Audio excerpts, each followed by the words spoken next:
In this video, you will learn an easy way to create a Repousse and Neurographic art. The materials required are ruler, foam board, ballpoint pen, permanent marker, blending stump, wooden tool, India ink, metal sheets, and hand sanitizer. Simply put, Repousse is creating details on a thin metal sheet by pushing designs into it. When we repousse, we are pushing designs from the back, and when we chase, we are pushing designs from the front.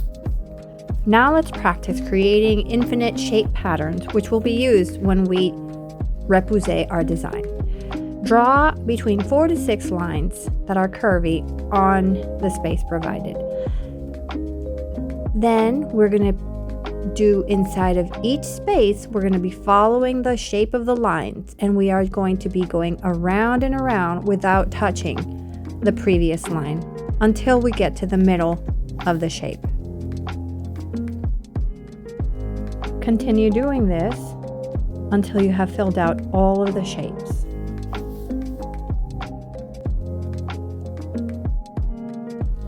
In some of the shapes, you are going to want to split it into parts. For example, in this one, we ran out of space to go to the other side, so we continue working on one side and then we come back to the next side. Now let's draw the silhouette of our choice in the middle of our paper, followed by 4 to 6 lines that go through our silhouette. After, we're going to be taping our drawing on top of a metal sheet, and this sheet needs to be always laying on top of a foam board so that our marks can go through. With a ballpoint pen, we are going to retrace on top of all the lines that we drew. You can be checking periodically back and forth to see if your lines are where they should be. Don't forget to trace the border on the drawing. If your lines are not deep enough, you can go over them with a ballpoint pen. It is very important that you label the front of your drawing with the word front on any one of the sides. This will make it way easier for you to understand where you have to push from the front and where you push from the back. We will be repousing from the back, so we turn the sheet around and we start pushing from the back only inside of the shapes that are found in our silhouette. Only the shapes that are part of the bird will get to be pushed in this step. For this step, with the wooden dowel, trace around the marks that you have already made.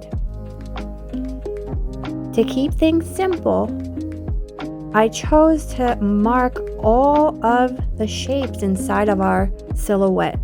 This will let me know which shapes I need to be repoussing or pushing from the back. And these are the shapes that are found inside of the bird.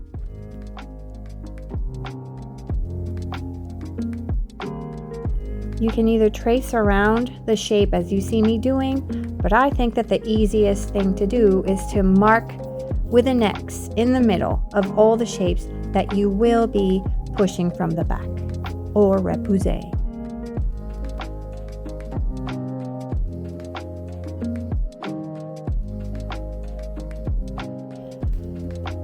Now we start using our blending stump, and we will be pressing softly with a circular motion inside of each of the shapes. Do not press hard, because if you press hard, you might create tears in your sheet. You can turn it around to see how it's coming out, how it's pushing out of the metal. Work in layers. Don't push all at once. Repousse softly, one layer at a time, until you have pushed as much as you feel your design needs. Check periodically back and forth to see if you need to chase from the front. You don't want the front to start pushing out, so anything that is not part of our silhouette, we are going to want to press down or chase from the front. Notice that the word front is right side up, that means we are chasing anything that is outside of our silhouette, outside of the bird.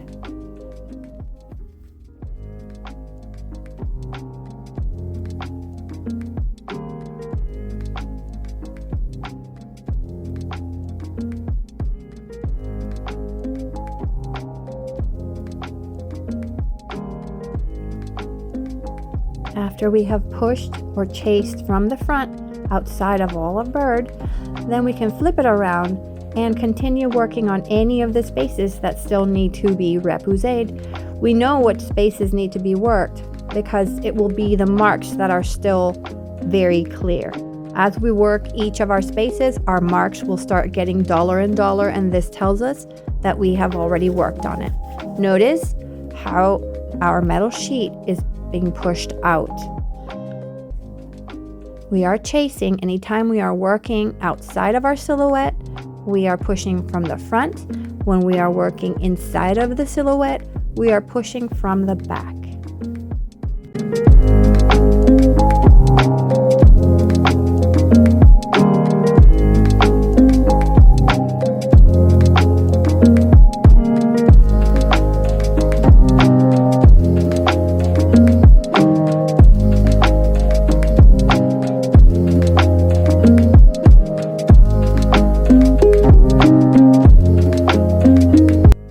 When you feel that you have pushed as much as you want or as much as you can, then you can turn your metal sheet back and we can start flattening as much as we can before we start creating our patterns from the front.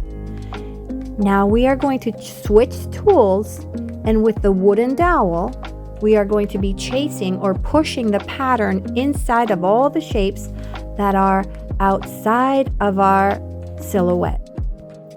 For this step, make sure that you are pushing or chasing from the side that says front.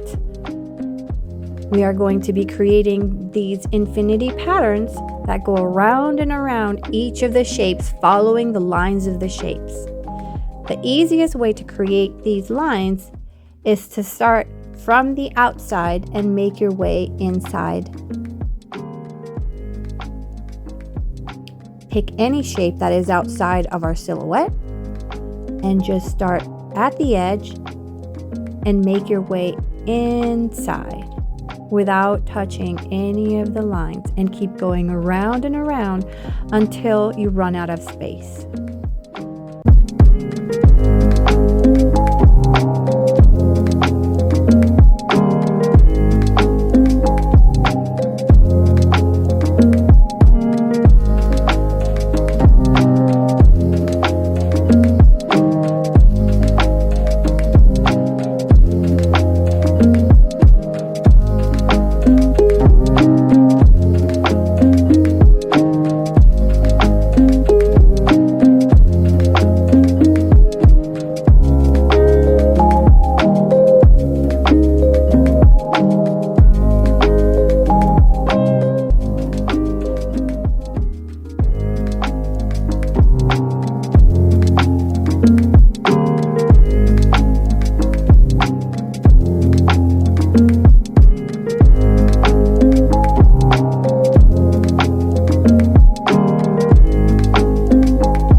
Once all our pattern has been finished, we are going to be drawing a diagonal line at each of the corners of our sheet.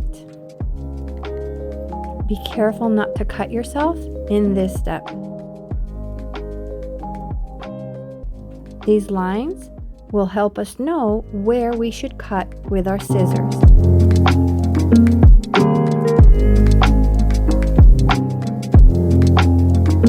After we have drawn all our lines, we are going to cut, making sure that we don't cut through the corner, but right outside the corner.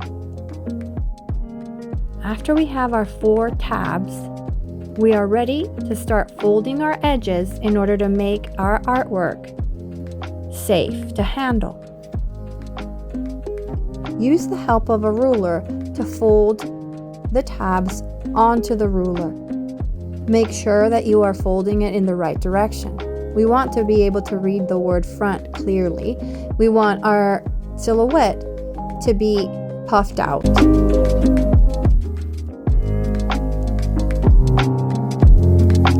Now we are ready for our final step.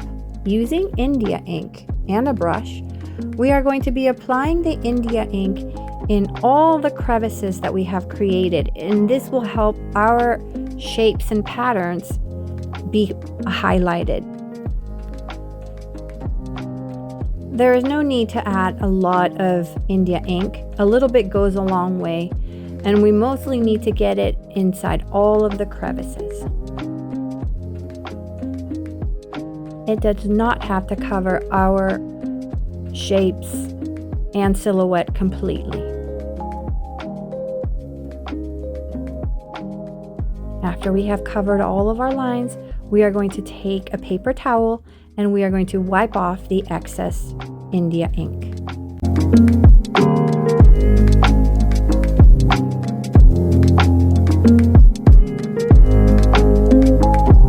We will repeat this step and reapply ink inside of all of our crevices.